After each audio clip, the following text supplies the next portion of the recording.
Hello there, how are you doing? Now in this video we're going to learn about the reduce method. Okay, so there is a reduce and reduce right. So reduce starts from the beginning, reduce right starts from the end or the right. Okay, so both of these methods iterate over all the items in the array, okay, and build up a value that is ultimately returned.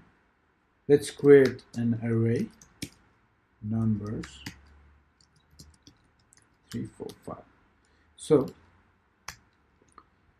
this array of numbers, so what I want to do is I want to, for example, let's say sum. This is very easy to understand, this method. So I want to sum up all these numbers, so 1 plus 2 plus 3 plus 4 5. Okay, so what I'm going to do is variable sum equals to numbers, take the numbers array, apply reduce method. Okay, now this reduce method, they take two arguments. The first argument is a function, so we're going to create a function. Okay, function, and this function second optional argument is an initial value upon which the reduction is.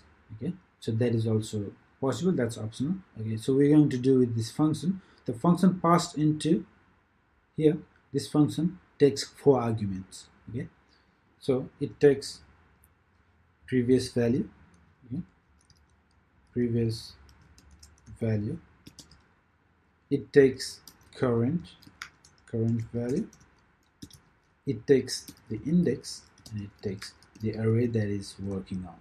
Okay,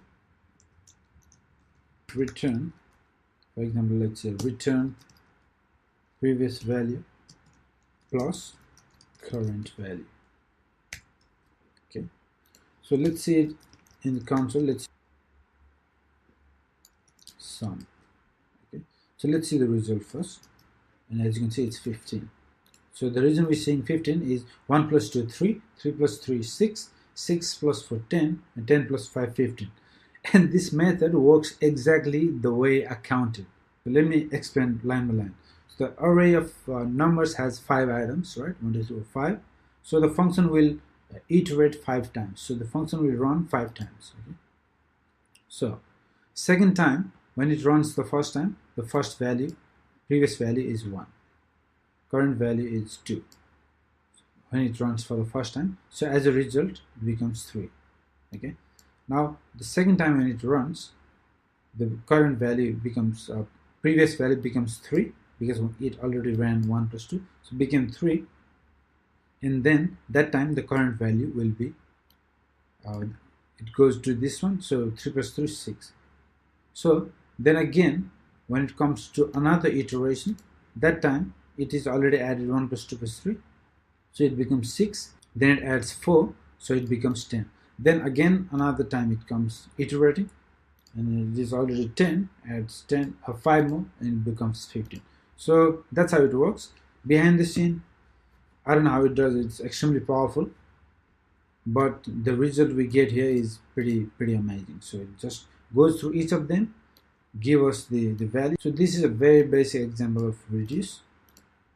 So you might come across this method in future, you don't have to worry. So you know this is how it works, and I'll see you in the next section. Thank you.